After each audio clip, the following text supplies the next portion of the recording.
Cette vidéo comporte tous les commentaires d'études sur les versets disponibles dans la Bible d'études Esprit et Vie, dans Actes des Apôtres chapitre 1. Verset 1. Mon premier livre. Dans l'Évangile de Luc, nous trouvons le récit de tout ce que Jésus a commencé de faire et d'enseigner dans la puissance du Saint-Esprit, Luc 4 verset 1 et verset 18.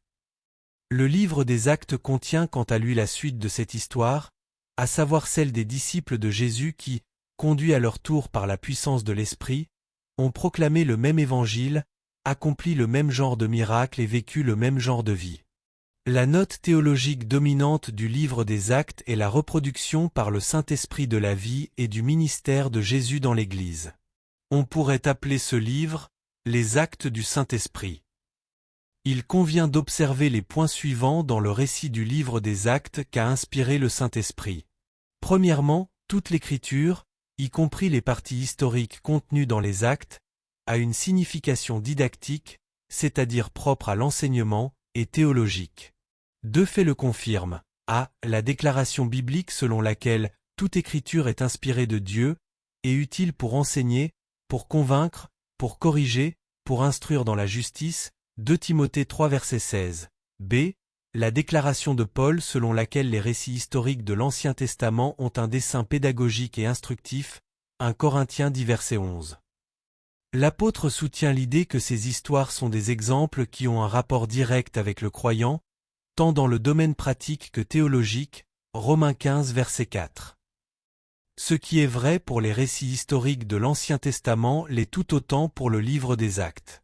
Deuxièmement, le récit inspiré que Luc nous offre de l'histoire de l'Église primitive nous fournit a. Un exemple de l'activité du Saint-Esprit qui fait autorité et qui doit être suivi durant le restant de l'ère de l'Église, b. Des éléments permettant d'élaborer une doctrine du Saint-Esprit, et c. Une révélation sur la manière dont le ministère du Saint-Esprit doit toucher la vie des croyants en Christ. Observez en particulier 2 éléments de ce livre qui constituent une norme théologique et pratique. I. Le baptême ou la plénitude du Saint-Esprit, la promesse de Dieu pour tous les croyants, voir chapitre 2 verset 39, note. Voir chapitre 1 verset 5 et verset 8, 2 verset 4, 4 verset 8 et verset 31, 8 verset 15 à 17, 9 verset 17, 10 verset 44 à 46, 13 verset 9 et verset 52, 15 verset 8, 19 verset 1 à 6, I2, les nombreuses activités de l'Esprit qui ont fourni à l'Église les normes de justice, de témoignage et de puissance que Dieu désire pour ses enfants dans les derniers jours, c'est-à-dire l'ère de l'Église. Verset 3. Il leur apparut. Voir Matthieu 28 verset 9, note sur les apparitions de Christ après sa résurrection. Verset 4. Ce que le Père avait promis. Le don que le Père avait promis, Joël 2 versets 28 à 29, Matthieu 3 verset 11, et le baptême dans le Saint-Esprit, voir verset 5, note. L'accomplissement de cette promesse est décrit comme le fait d'être rempli du Saint-Esprit, chapitre 2 verset 4. Ainsi l'on trouve tour à tour les expressions baptisé dans le Saint-Esprit et rempli de l'Esprit. Celles-ci sont utilisées de manière interchangeable dans le livre des Actes. Ce baptême dans le Saint-Esprit ne doit pas être assimilé au fait de recevoir le Saint-Esprit au moment de la régénération, voir l'article sur la régénération. Il s'agit, en réalité, de 2 œuvres distinctes de l'Esprit qui sont souvent séparées par un certain laps de temps, voir l'article sur la régénération des disciples. Verset 5. Du Saint-Esprit. La préposition « du » est la traduction du mot grec « en », qui est souvent traduit par « dans » ou « en ». Beaucoup préfèrent la traduction « vous serez baptisés dans le Saint-Esprit ». De même, « baptisé d'eau » peut aussi être traduit « baptisé dans l'eau ». C'est Jésus en personne qui baptise du Saint-Esprit ceux qui croient en lui, voir Jean 1 verset 33, note. Verset 8. Vous recevrez une puissance. Il s'agit du verset clé du livre des Actes. Le dessein premier du baptême dans le Saint-Esprit consiste à recevoir la puissance permettant de témoigner pour Christ afin de lui amener ceux qui sont perdus et de leur enseigner tout ce que Christ a prescrit. Le but ultime est que Christ soit connu, aimé, loué et qu'il devienne le Seigneur du peuple élu de Dieu, voir Matthieu 28 versets 18 à 20, Luc 24 verset 49, Jean 5 verset 23, 15 verset 26 à 27. Premièrement, puissance, en grec dynamie, désigne bien plus que la force ou la capacité. Ce mot décrit plus particulièrement une puissance en action. Dans son évangile et dans le livre des Actes, Luc insiste sur le fait que la puissance du Saint-Esprit comprenait l'autorité de chasser les esprits mauvais et l'onction pour guérir les malades, deux signes essentiels qui accompagnent la proclamation du royaume de Dieu, par exemple, Luc 4 verset 14, verset 18 et verset 36, 5 verset 17, 6 verset 19, 9 verset 1 à 2, Actes 6 verset 8, 8 verset 4 à 8, verset 12 à 13, 10 verset 38, 14 verset 3, 19 verset 8 à 12. Le baptême dans le Saint-Esprit est le moyen dont Dieu se sert pour déverser le Saint-Esprit dans la vie du croyant, voir l'article intitulé Le baptême dans le Saint-Esprit. Deuxièmement, Luc ne parle pas ici du baptême dans l'Esprit en vue du salut et de la régénération de la personne, mais de la puissance que le croyant reçoit en lui afin de témoigner avec une grande efficacité, voir l'article sur la régénération des disciples.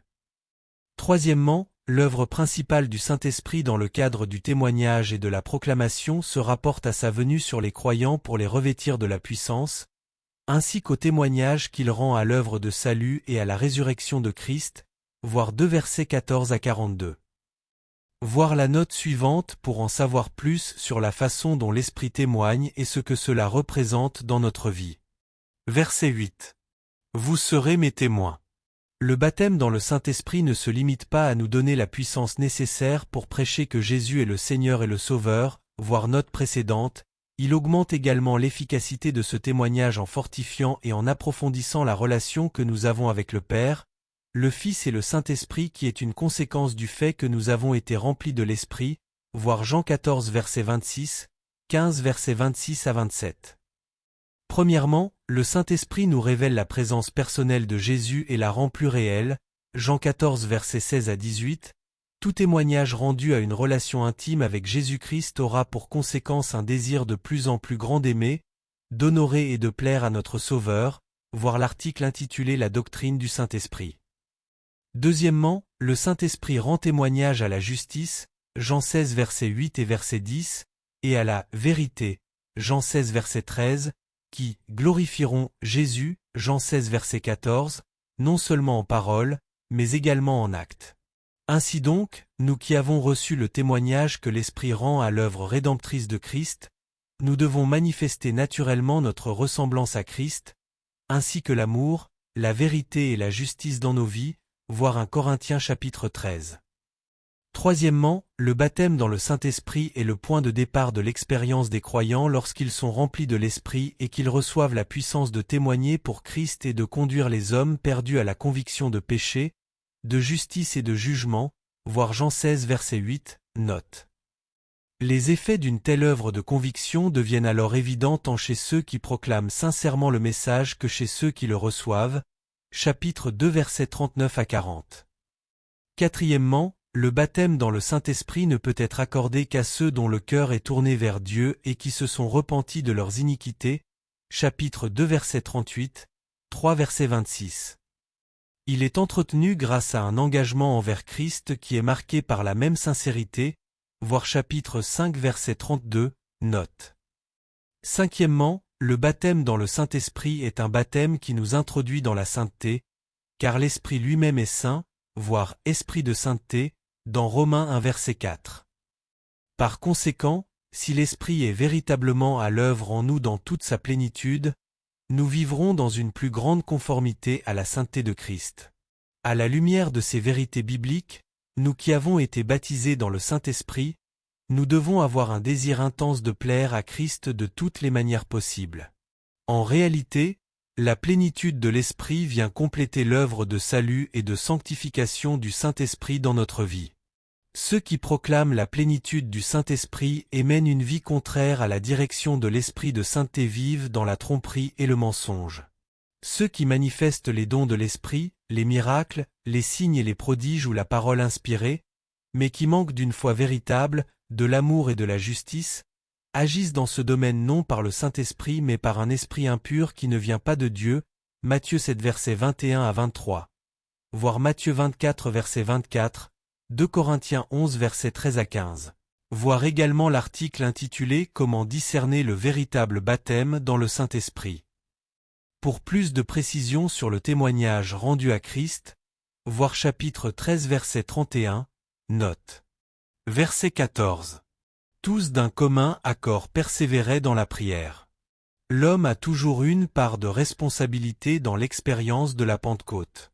Ceux qui ont besoin de l'effusion de l'Esprit pour acquérir la puissance nécessaire afin d'accomplir l'œuvre de Dieu doivent se mettre à la disposition du Saint-Esprit à travers leur engagement envers la volonté de Dieu et à travers la prière, verset 4, chapitre 2 verset 38, 9 versets 11 à 17, voir Ésaïe 40 versets 29 à 31, Luc 11 versets 5 à 13, 24 verset 49.